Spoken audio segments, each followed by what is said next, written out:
কোনোদিন কি দেখেছেন কোনো পশু জামা কাপড় গায়ে দিয়ে ঘুরছে? পৃথিবীতে কোনো অ্যানিম্যালস নেই যারা জামা কাপড় গায়ে দিয়ে ঘুরবে, শুধুমাত্র আপনি আর আমি। আমাদের দিদা ঠাকুমারা বা মায়েরা বাচ্চাদের বা হয়তো আমাদেরকেও রোদের মধ্যে শুইয়ে রেখে তেল মালিশ করতো, এপাশ ওপাশ করে উল্টে পাল্টে রোদের ঘন্টার পর ঘন্টা বা আধ ঘন্টা 1 ঘন্টা ফেলে রাখতো। সেখান থেকে একটাই কনসেপ্ট আসতো যে এতে বাচ্চার হাড় মজবুত হয়। কিন্তু এই সূর্যালোকের সাথে কিন্তু হাড়ের একটা প্রচণ্ড পারস্পরিক সম্পর্ক রয়েছে। কিন্তু এটা কি ভেবে দেখেছেন যে আমার বয়সটা বাড়ছে, কিন্তু আমার এখন আর সূর্যের আলো দরকার নেই বা আমার হাড়ের জোরে দরকার নেই? অবশ্যই আছে।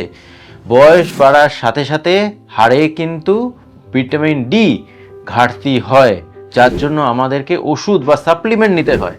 আপনি কি এটা লক্ষ্য করে দেখেছেন যে আপনার সময় বা আপনার বয়স বাড়ার সাথে সাথে আপনিও তো গায়ে জামা কাপড় ঢেকে নিয়েছেন, আপনিও কিন্তু সূর্যের আলো থেকে একটু দূরেই পালাচ্ছেন, মানে সময়ের অভাবে। তার জন্য কিন্তু আপনার শরীরে ভিটামিন ডি এর ঘাটতি হচ্ছে, আর তার জন্য শরীরে বিভিন্ন জায়গায় আজকে এখানে ব্যথা, কালকে ওখানে ব্যথা, গাঁটে গাঁটে ব্যথায় কিন্তু আপনি কষ্ট পাচ্ছেন, যন্ত্রণায় কষ্ট পাচ্ছেন। তার জন্য কিন্তু একটা সময় আপনাকে বের করতে হবে, যে সময়টা অন্ততপক্ষে আপনি খুব অল্প কাপড় অথবা খুব ঢিলেঢালা কাপড় পরে আপনি সূর্যের আলোয় বসবেন। আর সেটার জন্য সবথেকে আইডিয়াল সঠিক সময় হচ্ছে সকাল 8টা থেকে 10টার মধ্যে, ম্যাক্সিমাম 15 মিনিট থেকে আধ ঘন্টা।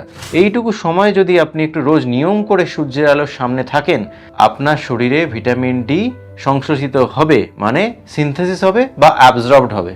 আর সেটা হওয়ার জন্য আপনার কিন্তু হাড়ের মজ্জাগত শক্তি বৃদ্ধি পাবে, ব্যথা বেদনা থেকে দূরে থাকতে পারবেন, শরীরটা অনেকটা সুস্থ ফিল করবেন।